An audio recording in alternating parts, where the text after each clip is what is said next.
Daniel does it, and we're back at it again with another Marvel Rivals video. Today we're about to come to a closure on the Abyss Awakens Volume 3 for the Marvel Rivals lore so far.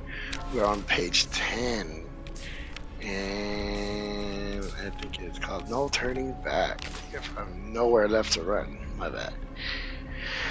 It looks like a lot of people are speculating this is Daredevil, and this is obviously Hela in prison. This city, the 8th city, was once a prison, but it has since become a place of refuge for those who have been cast out of heaven. That's what drew me here in the first place. I had hoped to make amends for my sins and to help others do the same. It's why the people chose me to lead them and give them the name and gave me the name the Dying, a name passed from ancient Eastern legend.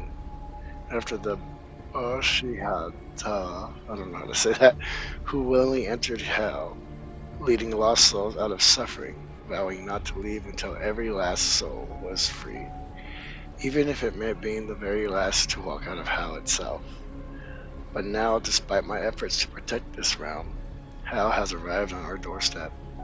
She came to the gates of my city under the cover of night, pleading for sanctuary.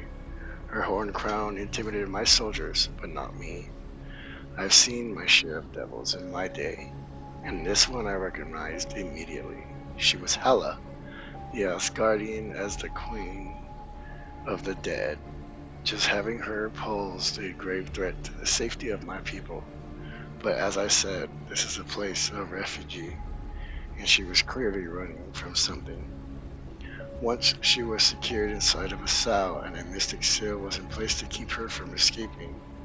I asked Hela to help me, to tell me what she was hiding from. After a long pause, she finally whispered a single word. No.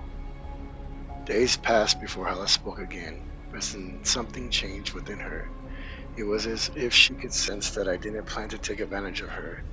It wasn't long before she asked my guards to summon me so that she could tell me her tale. I listened silently as Hela recounted her journey. How she had traveled to a distant planet to seize an ancient power. How she had forged an unholy alliance with a dark god, granting her abilities beyond her wildest dreams.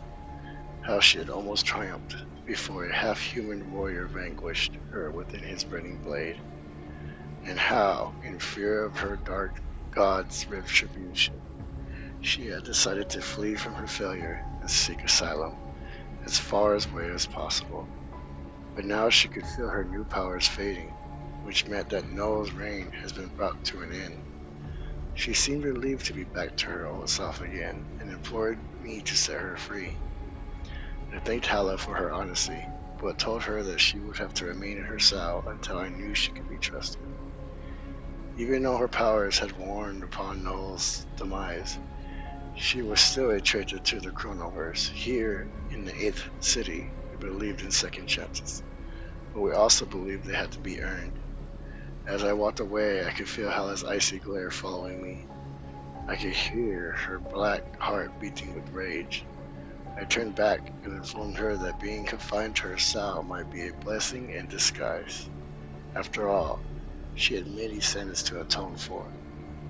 And while I would not be the one to judge her guilt, I had a feeling her own kin would come to deliver justice soon enough.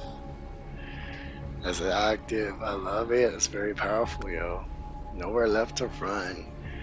So, we know, I guess, Noah's defeated. The plan that Raccoon came up with, the Phoenix, Switcheroo, and the gadgets, whatnot, with his motherboards, defeated Noah.